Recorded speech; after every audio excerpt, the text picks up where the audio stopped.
Let's look at a simple example of using the Tryparse method. In this case, I'm going to just hard code in a string that you would normally be getting from the console, because the console ends up returning a string. So I'm just going to make it easy so I don't have to keep inputting a number at the console. String message, this is just a variable I'm setting up to indicate whether or not the conversion that the Tryparse is going to do is true or false, or we'll just get to the string message. Anyway, it's there and we'll be using it in a minute. All right, so let's set up a scenario we're going to use the Tryparse. And so remember that Tryparse returns a Boolean value. So I'm going to set up a Boolean, and the Boolean success is going to indicate whether or not Tryparse was able to convert my string into a valid number. In our case, we're going to use an integer. So I'm going to say Boolean success equals integer Tryparse. And then what is it that Tryparse is receiving? Well, it says, if I look at my little drop-down help box here, IntelliSense is saying I need to have a string as my first argument. And the string is the string that I want to try and convert into a number. So in our scenario on line 11, we can see that string a number to convert is probably the string that I'm going to try and convert. And int then is what I'm going to try and convert it into, which is why I started with int. If I was going to try and convert it to a double, I could have used the word double here, probably spelled correctly. D-O-U-B-L. I like int because I can spell it easier, but you get the idea. All right, so first I need to send a string, and the string I need to send is whatever is in a number to convert. So that's the first choice there. So now I need to put in, it says in my little drop-down IntelliSense that I need out int result. And remember, out is a keyword that we're going to use that says, I currently don't have a value to send to you, Tryparse. I have nothing to send you, so I'm going to really send you an uninitialized variable, for lack of a better way to describe it.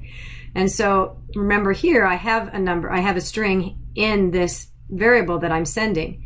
But here I haven't really defined a value. I have an uninitialized variable that I'm going to send you. And I'm going to send you a variable that I'm going to call result. So if I'm going to send it result, it's a variable that I have to still at least declare. So I'm going to declare it as a result, as an integer, because that's what I'm expecting to get back. I'm going to send you, Tryparse, this variable that I want you to put something in, but I don't have anything in it at the moment. That's what out is doing. I'm sending you an empty variable. I'm sending you, Tryparse, an empty bucket that I want you to put the converted value in. So whatever you convert string into goes into result. All right, and so there's a lot going on there, isn't it? So let's just set up an if statement. So the idea is that Tryparse is catching an error instead of crashing. And if the user, or if we put in an invalid string here, an invalid number that can be converted into, in our case, an integer, we don't want the program to crash. So Tryparse says, I can help you with that. Give me a string that you would like me to convert into an int. When I've converted it, I will either put in a 0 if it does not convert correctly into result, or I will put the converted number into this variable result that you have set up for me. And then after all of that is completed, I will give you a Boolean true or false to let you know if that was successful.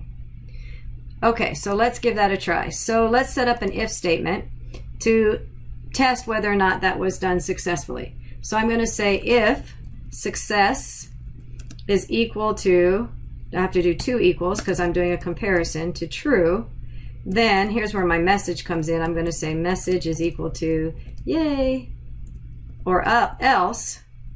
Remember, else doesn't require a condition because it's a catch-all bucket, so else does not require any additional conditions. So message is equal to boo, not valid. Okay, and so if we were to run this, then let's just console log it. cw ... gives me a shortcut to console, not ... tab cw. Let me do that again correctly so you have it as a shortcut in your toolbox. cw tab writes out console write line for me, so I don't have to.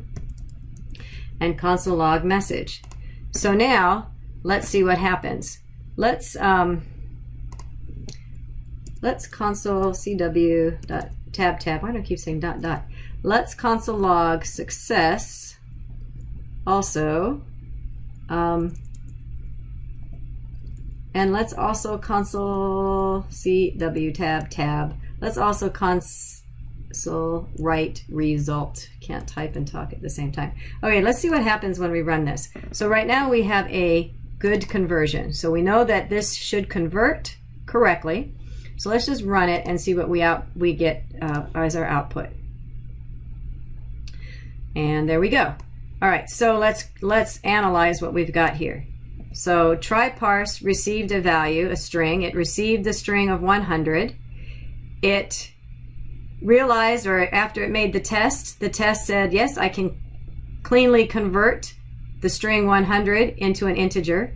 So I will put that value into result, and I will return true because it was successful. And if we look at that code, that is in fact what it's letting us know. Message, success was true, message is yay. And we just double check. So we got our message, success printed out true, and our result printed out 100. So that worked out correctly. So let's try another scenario. Incidentally, just kind of an FYI, cleaner programming would suggest that if I leave off success, that's kind of redundant. If success is equal to true is really saying the same thing, if success. So if I wanted to say if success was false, I could do if not success. So that's just a little cleaner way to write if success is equal to true. Just leave off the equal true part. But I put both of those in there for clarity. But okay, now I'm doing it this way. So now let's run this with an invalid string. And so now when Tryparse runs, instead of crashing and giving us this awful black screen, it should be able to do this correctly because we've caught the error. So now what's going to happen is Tryparse is going to receive 100A and put that in here. It's going to, after the conversion is attempted, result should get a 0 because that's what Tryparse does. It says, I cannot put into this integer result that you've provided me a string. It's invalid. That doesn't work. So I'm going to put in a 0 instead, and I'm going to return to you false. So let's run that and make sure that's exactly what happens.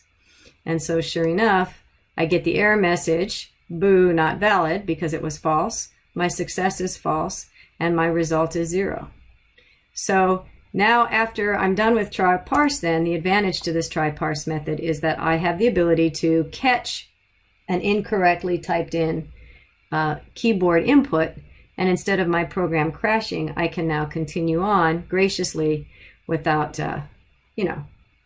big black error explosions. So that's what Tryparse does for us.